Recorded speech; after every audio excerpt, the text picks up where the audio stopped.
मेरे प्रिय दोस्तों, आप सभी का हमारे इस वीडियो में स्वागत करता हूं दोस्तों। और आज इस वीडियो में बात करेंगे बोर का परमाणु मॉडल के बारे में। देखिए, बोर का परमाणु मॉडल के बारे में बहुत शानदार तरीके से जानेंगे। बोर का परमाणु मॉडल होता क्या है, उनका परमाणु मॉडल क्या था, उनका कैसे सिद्धांत उनका क्या बना। तो आइए देख लेते हैं बोर का परमाणु मॉडल। इससे पहले आपने जो परमाणु रदरफोर्ड के परमाणु मॉडल, थॉमस के परमाणु मॉडल और परमाणु के बारे में उस वीडियो वो नहीं जानते हैं, वो नहीं देखे हैं, तो मैं लिंक डिस्क्रिप्शन में दे दूंगा, आप वहां से देख लीजिएगा रदरफोर्ड का परमाणु मॉडल और थॉमस का परमाणु मॉडल के बारे में। आइए बात कर लेते हैं बोर का परमाणु मॉडल। बोर का परमाणु मॉडल, ये बोर का परमाणु मॉडल रदरफोर्ड के परमाणु मॉडल से जुड़ा है। वहाँ जब रदरफोर्ड का परमाणु मॉडल समझ जाएंगे तो पूरा गारंटी के साथ कराऊँ कि रदरफोर्ड का परमाणु मॉडल आप समझ जाएंगे, क्योंकि इनका उनसे रदरफोर्ड से ये जुड़ा हुआ है एकदम।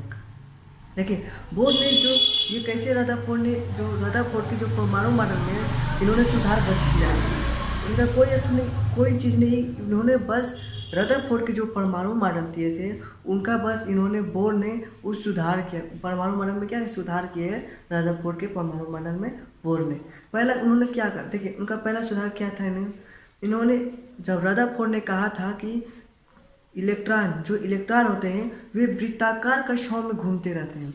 क्या कहा था कि वे वृत्ताकार कक्षाओं में घूमते रहते हैं। इन्होंने कहा नहीं, ये निश्चित वृत्ताकार कक्षाओं में घूमते हैं। बोर ने कहा कि ये निश्चित वृत्ताकार कक्षाओं में घूमते रहते हैं।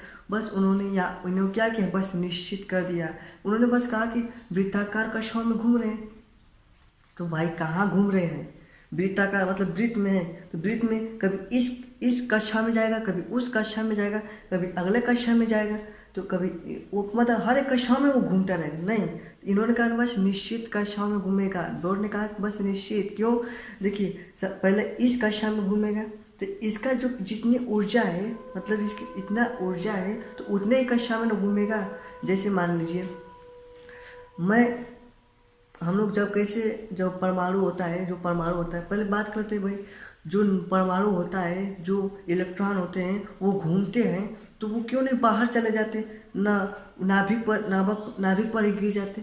तो देखिए, नाभिक पर जब गिर जाएगा परमाणु, नाभिक पर चला जाएगा, नाभिक में गिर जाएगा तो परमाणु का अस्तित्व खत्म हो जाएगा, भाई परमाणु होगा नहीं। और जब परमाणु से जो इलेक्ट्रॉन होते हैं दूर ही चला जाएगा, मतलब घूमते घूमते दूर चला जाएगा, तो परमाणु का भी भाई नामो निशान खत्म हो जाएगा कि परमाणु ही था। तो इसीलिए वो वृत्ताकार कक्षाओं में आकर्षण से अपना क्या कर रहे थे, घूमते रहते हैं। जैसे मान लीजिए आप खेलते हैं हाथ जाकर, पूरा दो लोग घूमते हैं, इससे पूरा घूमते हैं, तो क्या इससे घूमते हैं तो अपनी क्या गिरते हैं, छोड़ जाते हैं, नहीं, क्या वापस आ जाते हैं, सज जाते हैं, नहीं। सूर्य की पृथ्वी गोला करती है, घूमती रहती है, क्या पृथ्वी से सूर्य से दूर चली जाती है, नहीं। सूर्य में क्या पृथ्वी सट जाती है, नहीं।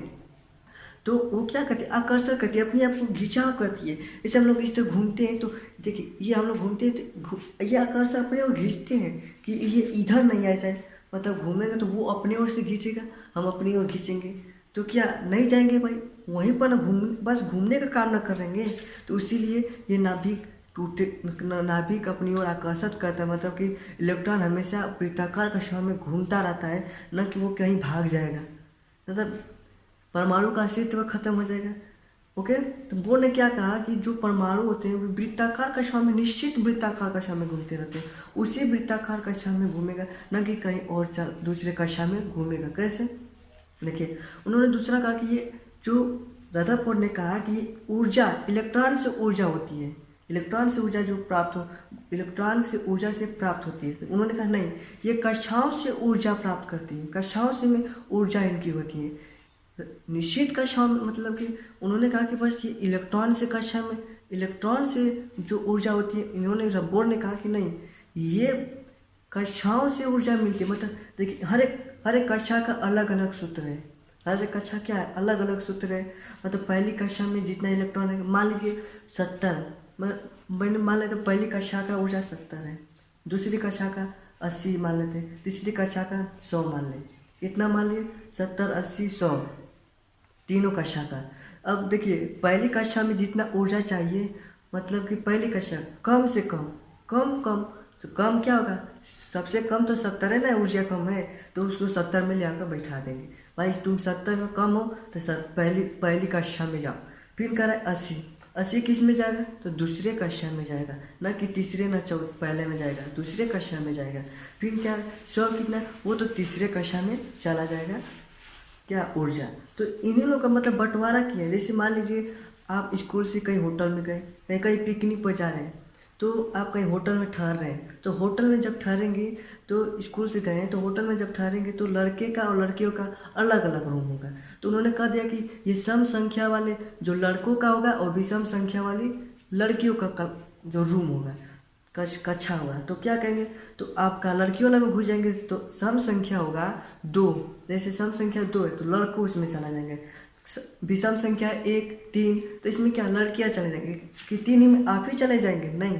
तो लड़कों का कक्षा लड़कियों का कक्षा अलग अलग है तो हम अलग अलग में जाएंगे। इसी तरह जो परमाणु की कक्षा होती हैं उनकी कक्षाएं जब अलग अलग होती हैं, ना कि सब एक ही वृत्ताकार में घूमती रहेंगी।